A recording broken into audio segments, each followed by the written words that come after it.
Today, I'm checking out this 10-inch Underseat subwoofer. First, we're gonna get this thing unboxed. Then I'm going to put my truck in here, get it installed, and then after the installation, I will show you what it looks like and test it out. Anyway, let's see what we got in the box. Hey, look, it's a subwoofer. So it's completely enclosed, aluminum frame, got all your power and connections right here on the back.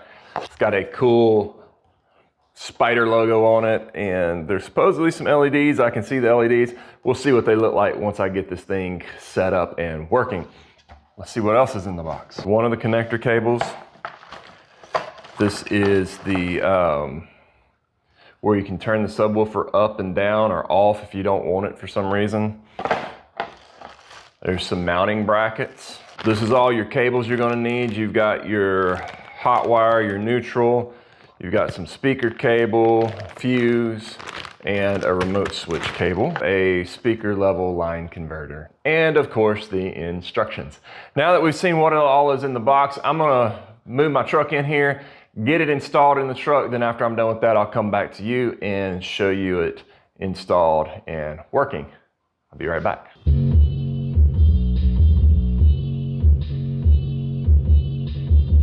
I have the Underseat subwoofer installed. This is a 10-inch subwoofer. It does have some nice bump to it, even though I'm pretty sure that's not translating that well through, you know, this microphone and whatever speakers you might be listening through, but it does a great job.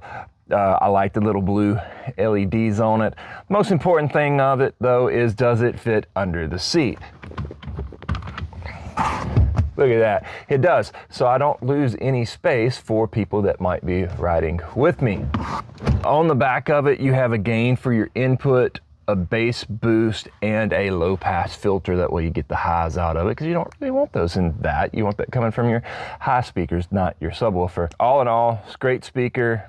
Easy to install, comes with everything you need to install it, whether you're going to go RCAs straight into the back of an aftermarket radio, or if you're going to splice into your vehicle's speakers, it has the necessary components to make that work as well. Then all you have to do is hit play on your music, adjust your EQs and how you want your settings on the back of the speaker, and there you go.